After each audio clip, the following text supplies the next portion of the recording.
Hi guys, I am Saroj Kumar Sharma. Welcome back to my channel Pragya science coaching centre.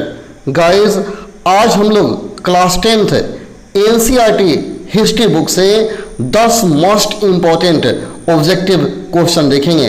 चलिए हम लोग देखते हैं सबसे महत्वपूर्ण इतिहास का 10 प्रश्न.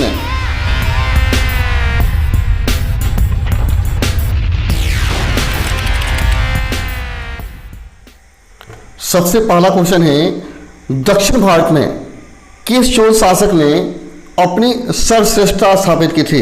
दक्षिण भारत में किस चोल शासक ने अपनी सर्वश्रेष्ठता स्थापित की थी? विकल्प है विजयालय ने, दूसरा विकल्प है आदित्य प्रथम ने, तीसरा राजराज प्रथम ने और चौथा है परांतक प्रथम ने.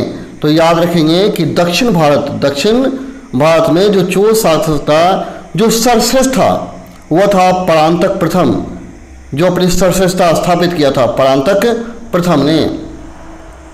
अगला विकल्प है दिल्ली सल्तनत की स्थापना कब हुई थी? विकल्प है 1194, 1206, 1260 और 1210. तो दिल्ली सल्तनत की स्थापना 1206 ईस्वी में हुआ था. दूसरा विकल्प सही है. अगला क्वेश्चन है कुतुबुद्दीन ऐबक की मृत्यु किस तरह से हुई थी? कुतुबुद्दीन ऐबक एक शासक था, बताना है कि उसकी मृत्यु किस तरह से हुई थी. विकल्प है बीमारी से, युद्ध करते हुए, घोड़ा से गिरकर, आत्महत्या द्वारा. तो आपका आंसर होगा कि कुतुबुद्दीन ऐबक की मृत्यु घोड़ा से गिरने से हुई थी. ठीक है. आगे क्वेश्चन है मोहम्मद गजनबी के दरबार में रहते हुए किस विद्वान ने प्रसिद्ध ग्रंथ शाहनामा की रचना की थी? फिर से क्वेश्चन, मोहम्मद गजनबी के दरबार में रहते हुए किस विद्वान ने प्रसिद्ध ग्रंथ शाहनामा की रचना की थी? विकल्प है फारूकी, फिरदौसी, तुसी या अलबरूनी. आपको बताना है शाहनामा के लेखक कौन हैं. तो आंसर होगा फिरदौसी, जो कि शाहनामा के लेखक हैं. अगला क्वेश्चन है मुगल वंश का छठवां शासक कौन था? मुगल वंश का छठा शासक कौन था? आपको थोड़ा सा हम बताते चलें कि मुगल वंश का प्रथम जो शासक था वह बाबर था, लेकिन इसकी स्थापना बाबर के पिता उमर शेख मिर्जा ने किया था. ठीक है. याद रखेंगे कि बाबर के पिता का नाम उमर शेख मिर्जा था और बाबर के बाद इसका शासक बना जिसका नाम था हुमायूं. ऐसे तो बाबर का 4 पुत्र थे, हुमायूं, कमरान, असगरी और हिंदाल, लेकिन सबसे ज़्यादा चर्चा में हुमायूं ही है. एक और बात आपको बताते चलें कि हुमायूं एक ऐसा शासक था जो लगभग सारे युद्ध को हार गया था, इसलिए हुमायूं को कायर शासक भी कहा जाता है, क्योंकि यह कायरता दिखाया और इसकी मृत्यु भी कायर की तरह हुई, यह सीढ़ी से गिर करके मर गया था. तो यहाँ देखिए दिया था मुगल वंश का छठा शासक कौन था. विकल्प है जहांगीर, औरंगजेब, शाहजहां या दानियाल. तो यहाँ याद रखें कि मुगल वंश का जो छठा शासक था उसका नाम है औरंगजेब, यह छठा शासक है.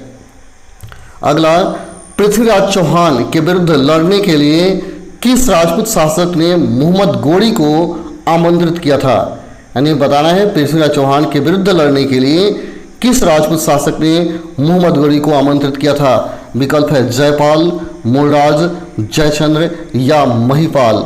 तो यहाँ आप याद रखेंगे कि पृथ्वीराज चौहान के विरुद्ध लड़ने के लिए मुगल शासक जयचंद ने मोहम्मद गोरी को आमंत्रित किया था. तो आपका विकल्प नंबर सी हो जाएगा सही, जयचंद. अगला क्वेश्चन है सुल्तान चुने जाने के समय इल्तुतमिश भारत में किस प्रांत का गवर्नर था?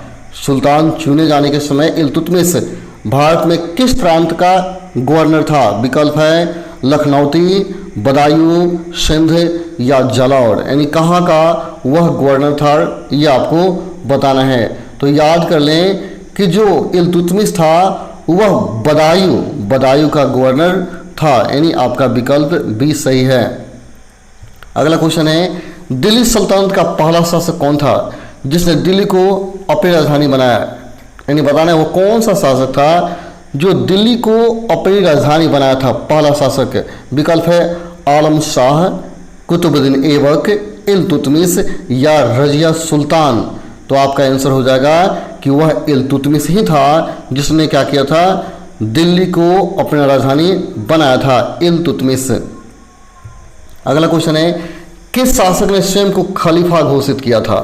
किसने कहा कि मैं खलीफा हूँ? विकल्प है नसीरुद्दीन खुसरवशाह, नसीरुद्दीन खुसरवशाह। दूसरा विकल्प है मुबारक खिलजी, तीसरा अलाउद्दीन खिलजी और चौथा बलबन।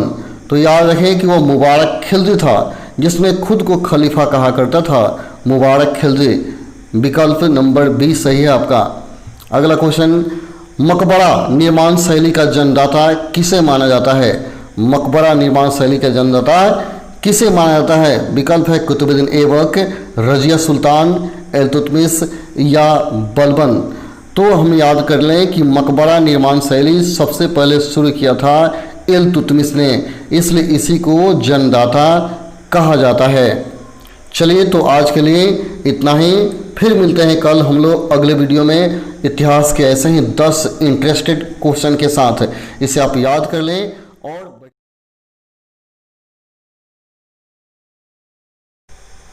और मेरे चैनल को सब्सक्राइब कर लें ताकि ऐसा ही प्रश्न आपको प्रतिदिन मिलता रहे।